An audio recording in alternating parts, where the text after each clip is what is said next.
And with technology advancing the way it does every single day, being a killer is not a good business. DNA testing has helped a Seaside family gain closure after all these years. Vicki Johnson's killer has finally been identified. She's described as being a hardworking woman, a mother of 3, and was brutally murdered back in 1991. Tonight, Kiayo and Zanya Romero hears from Seaside Police on how they're determined to have every cold case solved.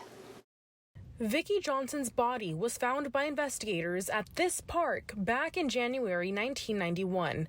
Police at the time had a hard time finding a suspect as there were no leads or witnesses, something Nick Borges with Seaside Police had a hard time believing since the park where her body was found is surrounded by homes.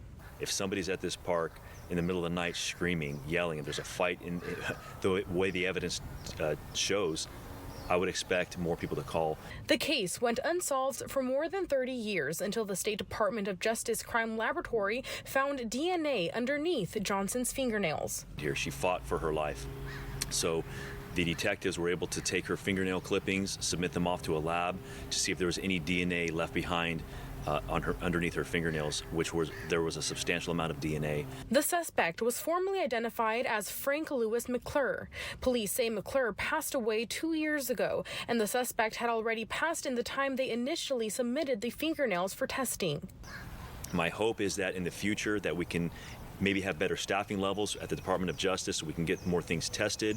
Neighbors in the area where the murder happened are glad to hear these cases are not being forgotten. It finally got solved after so many years, and it makes us finally know that even after so many years, people are still looking into these really cold cases.